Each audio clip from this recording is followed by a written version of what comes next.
Hi, friends. I'm sitting with two lovely folks today. I'm sitting with writer Jack Briglio and writer, illustrator, designer Claudia Dávila. Nice to meet you both and welcome. Nice to meet you. Thank- Thank you for having us. Yes, nice to meet you as well. Thank you. I'm really excited to speak with both of you, but maybe we'll start with an introduction. Maybe Jack will start with you. You're a writer, you're a children's author, you write fantasy books, and you're going to also be part of the Toronto International Festival of Authors that's coming up. But what got you started in this field? What got me started? To be honest, I've always wanted to write, even as a young kid. And really specifically comics and graphic novels. I think my sister first got me into comics when I was like 5 years old or something like that, and I never looked back. I still read. I still read and usually exclusively read a lot of comics and enjoy it. And yeah, I kind of really just wanted to return the favor. I learned at an early age that I could draw very well. So I made some attempts at my own comics at a young age and said, yeah, not the route I was going to go. So decided to focus and hone my craft on the writing side. And that's where I went forward with. That's excellent. What about you, Claudia? Similar stories, slightly different? A little similar. I definitely loved drawing and writing stories when I was younger, and Mhm. I wanted to make children's books, but it wasn't until maybe in my late 20s that I finally realized that it was an option that I could do that. So I had originally gone into graphic design despite going to university for fine art. And but that still led me to where I wanted to be, which was in children's books. So I work a lot in the whole children's publishing field, designing books, and I've written a couple of um, graphic novels and picture books, and now this is where I am, uh, still writing and illustrating graphic novels and picture books. Yeah, it sounds like a rewarding career. Go ahead, Jack. I was just going to say what you mentioned, Claudia, that growing up as well, there weren't options for taking classes to write for comics or graphic novels and stuff. So, I mean, what I did was, learning myself through reading them, but primarily, but also I think all that was available at the time was film and TV writing classes that could be taken, and that was the sort of thing that I took after university as well. So yeah, just when Claudia mentioned what she did, it triggered in my head that.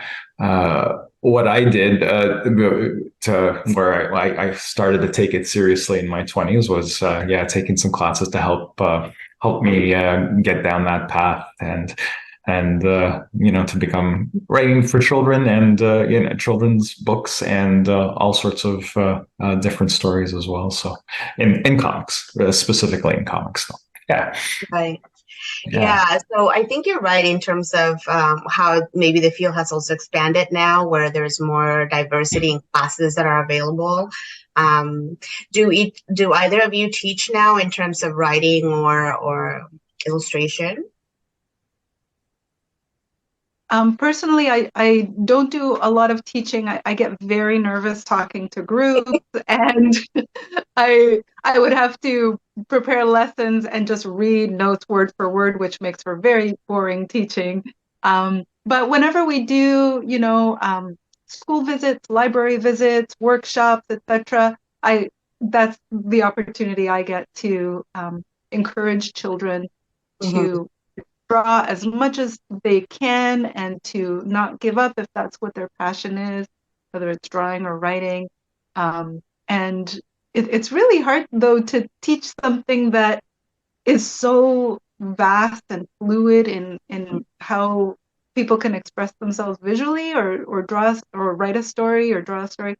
But there's always tips that in terms of how to communicate ideas or, visually through characters or setting up, short comics. There are tools that I love to share with young kids so that when they try to make their own comics and stuff, they have a little bit of vocabulary of like, pacing or, humor and facial expressions and stuff like that. So, but yeah, as far as teaching goes, I'm not sure that's in the cards. That's all right. What about you, Jack? No, don't. I don't do a lot of teaching. My wife's a teacher actually, and she's she's the teacher in our family. I don't think I don't know if I'd ever go down that path. I still have so much to write that I've just never really considered going down the path of wanting to have a big chunk of time going towards teaching. Not to say that like Claudia mentioned, that I don't talk about it at events, whether I'm going to shows or book signings or what have you, or any appearances. I'm happy to talk about writing and the craft. But I guess teaching involves some sort of structure and plan and all that stuff in terms of, okay, what am I gonna talk to the kids or adults about, for that matter, in terms of what how to set yourself up. But yeah, you come approach me at any of these events, whether it's a convention or a work signing, and I have in the past where there are people that want to get into comics, or maybe they're in another maybe they're a prose writer, they're a novelist, or maybe they're a script writer, and they want to learn more about, hey, I want to do graphic novels, and I give them the spiel in terms of, okay, this is what you have to be ready for, and I'll talk them out. That's good. So I think what's brought us together today is that you're going to be part of TIFA, the Toronto International Festival of Authors, happening in Toronto this upcoming weekend. And I believe you have a book called If I Were a no, the workshop is called If I Were a Superhero, but the book itself is called ThunderBoom. So maybe we can talk a little bit about the story, Jack, and then sort of your work, Claudia, in terms of illustrating Jack's story. Yeah. So ThunderBoom is a superhero adventure. It's about an 11-year-old nonverbal boy named Logan, who deals with his fears and anxieties by becoming a superhero, to deal with the real world and his fears and anxieties in the real world. So it's inspired by my own experiences with my son, who's now 22, but he is nonverbal, and he has Angelman syndrome, and it was just a story that came out of wanting to. I love writing superhero stories, A, and B, I thought there was a gap in stories around nonverbal characters, to be honest, and I wanted to shed some light around the challenges, good and bad, right? In terms of what they face in the world. So I tried to make a fun story that portrayed that, and I think we did. I think we succeeded in that. So yeah, that's the short story, little pitch on ThunderBoom. Mm-hmm. And when did you come into the discussions for illustrations, Claudia? Well, the editor at Kids Can Press just contacted me saying, "Hey, we have this manuscript. Would you be interested in illustrating it?"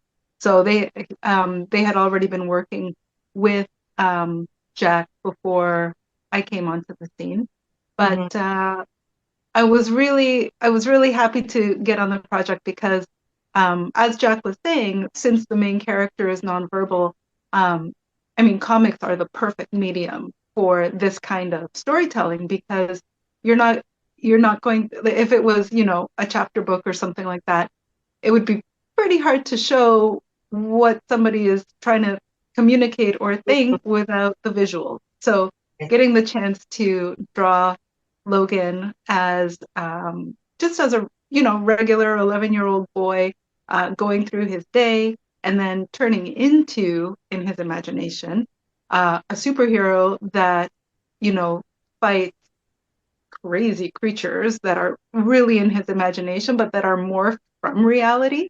So for instance, like, what are they called? Cheerleaders at a parade turn into ninja, right? And you can kind of see how that sort of thing would happen. So it was a lot of fun to draw both sides of the story. So just like the reality of, being at home, going to the train station, meeting people, being at a parade, and then suddenly to, the alternate reality in Logan's imagination with, it really insane creatures. So yeah, it was a nice combination of the storytelling that Jack produced and then how to visually bring that to life. Right. And, what's that process like in terms of, Jack, you create the manuscript and then their illustrations kind of come together for the final book to be released, to be published? Yeah, I love the process. Honestly, I mean, it's a team effort. It's a collaboration. I mean, the script really is a document for the artist. Yes, it goes through the editor, of course. The manuscript goes back and forth once we approve it. But once it's all approved and we're happy with it. But it really is a document for the artist that I'm talking to the artist and saying, this is what I see. And, and you leave it open for flexibility in terms of giving the artist room to be able to add things, to add nuances. And that's what's so great about graphic novels and working writers and artists working together. It's what together we can how we can make a story so much better. And yeah, I just love it because you write the script. You break it down over hundreds of pages and hundreds more panels, as panels per page and stuff, and then you see it grow from the early roughs to as it goes down the process to fully full line art completed, colored, lettered. That whole process is just great. It's like it's like Christmas for I think a lot of writers think it's Christmas for for us when we have emails that come in that show new art, and it's like, oh, I get to review this now. Oh, this is awesome. And just seeing your words come to life. I never tire of that. That's for sure. Yeah. Right. What about for you, Claudia? Is that process also kind of a same sentiment? Well, it's always fun to read an author's just creation, like what they have in mind, what the story is, what the characters are like, what the the conflict is and the resolution. So for me, it's I love reading all kinds of books. So reading the manuscript is a joy, and especially when it's written very well organized, well described, so that I know exactly what Jack has in mind rather than me trying to guess. And Jack is, he has so much experience. He knows exactly how to set up a manuscript for, a comic artist. So it was very simple. And the process is, he breaks down the manuscript to pages. So page 1 has 5 panels. This is what happens in panel 1. This is the text. This is the description. Panel 2, 3, 4, 5, etc. And then the next page 2 has 2 panels, and this is what happens. So it's very simple for me to sort of break it down. And sometimes I'll suggest moving things around or, adding a panel or removing a panel, that kind of thing. So I start out with thumbnail sketches, which is basically like really tiny schematics to show, sort of how big the panels are and what's happening in each one. But it's so rough, I'm amazed anyone can understand what my scribbles are when I hand them in. And then after that gets reviewed by by the publisher. And I think, Jack, you looked at the thumbnails too, right? I did. Yep. Yeah. I did. Mhm. Yep. And then after that feedback, I go into the size as roughs. So I'll draw a rough of 1 page per page, split up into panels, showing exactly what the characters are doing, what their facial expressions are, where there's room for the speech bubbles. And then the designer over at the publisher will place the text and make sure that everything fits, because if the text doesn't fit, it's either going to block the art, or there's going to have to be edits, etc. So there's a lot of tweaking and adjustment that has to happen between the editor, Jack, any rewrites, the designer making sure it all fits, and then I take that all before going to final to make sure that everything is the way it's supposed to be. Mhm. And I do my art in ink with a nib pen, just in black and white, and I scan that in and color it digitally with Oh, the nice. speech in there as well, and then I send those files off to the designer. That's how it works. Yeah, I mean, I love hearing about the process because obviously, as you can see, I have books behind me, and I do love the feel of a book, and especially visuals are so important when it comes to comics and graphic novels. So, for people who are wondering, this is a labor of love, I think, on both your parts, in that it does take time for it to get to something that we can sort of enjoy at home. So my understanding is that, during TIFA, it's going to be the kids side of the event where you're going to have a workshop, you're going to talk about the book. And I'm assuming that you've done something similar in the past. What do you enjoy about these opportunities to interact with your target audience and, kids and adults alike? What are some of your favorite things you can share about doing these sort of events? So I just whether it's kids or adults, I just love interacting with fans or trying to convince if they haven't read the book, get to know me so that maybe they'll want to pick up the book. So it's a lot of fun. Some of the bigger events can be a little nerve wracking, but you get comfortable soon enough as you get into the back and forth. But for kids, I've done some events over the years. And it's always interesting seeing their reactions, and especially when you're doing a reading, seeing their reactions, or how attentive they are, or how into it they are. So I think this panel should be fun because if I were a superhero, it'll be around, like we'll do a reading of the book, of course, and it'll be a good segue into talking to the kids about, okay, talking about their imagination and how they would perceive themselves as a superhero, and having both of us there is great too, because I know I've done events where I can really just talk about the writing side. I think this is going to be lovely that both of us are there, so that I can talk on the writing side, but then Claudia can take over and the drawing side, which I'm sure lots of kids will. They have that artistic side. Some of them lean towards art. Some of them lean towards wanting exclusively to tell stories. So that's an interesting dynamic, and some want to do both, right? So. So yeah,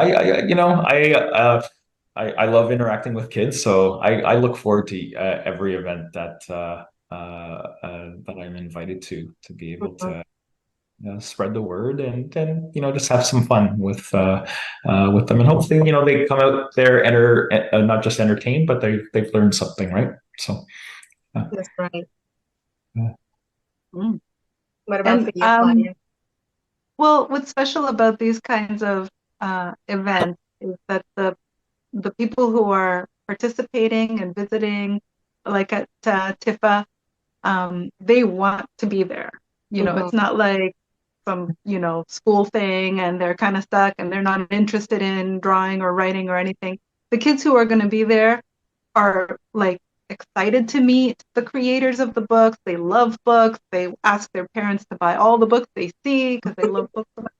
And so when they're at these workshops, like the one that Jack and I are going to do, the kids, they sign up and they say, like, we want to know how to create a superhero, for example, in this case. And so that makes it 1,000 times easier to engage with the kids because they're interested. They clearly have ideas. They've probably tried to write and draw in the past and maybe have specific questions, depending on the age as well, right? Depending on how old they are. But I know that when I was younger, there was none of that. Like, I don't remember any festivals, workshops, visiting illustrators or writers coming to the schools or anything. So I'm really happy that when kids come to these kinds of workshops, like at TIFA, they might sort of want some help, like, how do I draw this and how do I fix that? Or, I can demonstrate different, characteristics of a superhero that they might not have seen, or they might even come with their own ideas and then share with the other kids who, might not have thought of these things either. So it's very rewarding, and I think hopefully it goes both ways so that the kids get just as much out of it as we do. Yeah, I think they would, and like you said, I think there's more opportunities now for children to engage with creators like yourselves more directly. So it's actually makes it even more accessible, and also, like you said, Jack, maybe some of them lean towards one way of being creative or the other. So it shows the opportunities that are available for them to sort of hone in their own skills. So aside from ThunderBoom, do either of you have other projects that are in the works right now that you could share about, or what else can we look forward to from each of you? So I actually just released this week is a special edition, a reissue of one of my first graphic novels, an all ages fantasy adventure called Growing Up Enchanted. That's available now on Amazon. It's a hardcover and for the first time in color. This was a series that was nominated for an Eisner Award back in 2003. It's what got me going in the industry, and so it's got a special place in my heart. We did 2 volumes, so the first volume is out this week, and next year the color special edition of the second volume will be out. But yeah, that's out this week, and if you enjoy ThunderBoom, Growing Up Enchanted, similar target audience. So there's that, and also quickly, I have a Canadian superhero series, a character named Dominion Jack, that not as a graphic novel, it's in comics. So that if you go to your local comic shop, you can ask for Exciting Comics is the anthology that it appears in, and that's again, I'm scratching the superhero itch there with another superhero story, and it's appearing through issues 36 through 40. So and I think issue 39 just came out this week. So yeah, those are a couple of things, and obviously hoping to do more. I would love to do more ThunderBoom, but yes, also pitching for some new kids books as well in the future. So lots of stuff hopefully in the works. Excellent. I do have a link to your website, so I'll be sure that it's included in my write-up so that people know where to find you. Perfect. Great. Thank you. Yep, and I have a book that just came out this month, September 5th, I think was the book birthday. It's a picture book by Scholastic called Friends Find a Way. And it's actually a follow-up on the first book called Fast Friends, both written by Heather O'Connor, who is a Peterborough children's book author as well. And both these picture books they feature Suze, who is nonverbal and non-mobile in a wheelchair, who makes friends with this boy who is extremely hyperactive and likes to run around, and they're kind of a perfect pair. And so the the book that just came out, Friends Find a Way, is about them getting lost at the zoo. And we were actually just at the Peterborough Zoo doing a presentation of that book, Heather and I. And in terms of projects coming up, I'm currently working on a graphic novel with Kids Can Press that it's still too soon to talk about. It doesn't come out for another probably year and a half or two. So we're just at the rough art stage. And that'll be from Kids Can. So yeah, if anybody's interested in the picture books, they're on the Scholastic Canada website. Okay, great. I'll also be sure to list them so anyone who's curious can find them. Thank you both so much. I'm looking forward to the workshop on Saturday, and I appreciate you kind of unleashing our inner superheroes. Thanks for having us. Yeah, thanks for having us. Yeah. Thank you so That's much. awesome. Thank you. Thank you.